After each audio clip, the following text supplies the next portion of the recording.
Rekam lagi. Terus.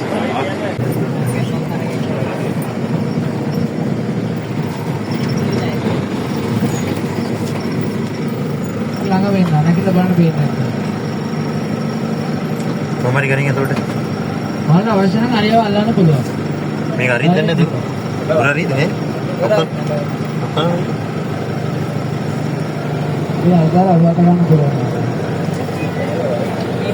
ආයෙ ළඟටම ආයෙත් නරවත් එක්කෙනෙක්. ඉක්මනටම එක්කෙනෙක්. මේ රටිය ගන්නේ නැත්නම්?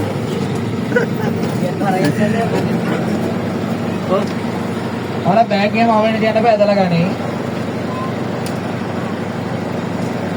එතන පොඩි එක්කෙනාගේ නම අනුත්තර. එයාට ටිකක් උපතේම ලෙඩ එක්කෙනෙක්. අනිත් එක්කෙනා රාම්‍යා. ඔව්. රාම්‍යා අනුත්තරලා බස් එකේ තියනවාද? නෑනේ. ඒ හොටේ කෙලවරේ දෙන පොඩි ඇඟිල්ලක් වගේ කොටසක්. ඒකට කියන්නේ හොට ගිල්ල. ආසියානු වලින් එක හොට ගිල්ලයි තියෙන අප්‍රිකානු වලින් හොට ගිල්ල දෙකක් තියෙනවා. මල කන උඩින් ඉස්සරහට නැමිලා තියෙනවා පේනවද? මේතර කන ඉස්සරහට නැමෙන ආසියානු වලින් අප්‍රිකානු වලින් කන පිටිපස්සට නැමෙනවා.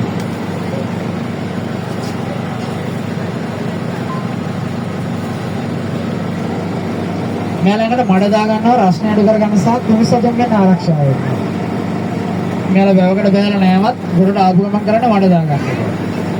ඔයාලා ක්‍රීම් ගන්නවා වගේ තමයි. ඔයාලා නැගිටලා බලන්න අවශ්‍ය නම් ඉස්සරහට ඇවිල්ලා අර ගමන හරිය වලලා බලන්න. මොනවාම හම්බෙන්නේ නැහැ මේක.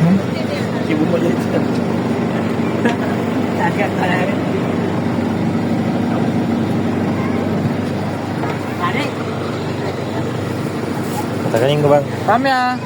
Ramya, ah, Jelle, go.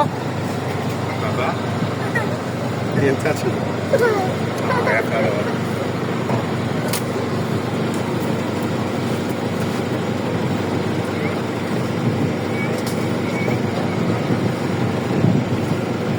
Ali වෙන මාතෘකාවල භාෂාවේ ක්‍රම වෙනස් වෙන එක එකට වර්ණය, හැඩය, ප්‍රමාණය වගේ දේවල් වලින් ඊළඟ පොදුනාලේ පිටින් විදිය වෙනස්, වර්ගී කෙඳි පිටින් විදිය වෙනස්. ඒ වගේ තමයි Ali වෙන වෙනම හදලා ගන්න පහසු. ගොඩක්ම පහසු පන් වලින්. වල වෙන සමහර පන් ඉරිලා වගේ තියෙනවා, රවුමඩ හැඩයට තියෙන යාගේ වෙනස් වෙනවා. Yaala ganin ko ready asir. Rekam lagi. Terus.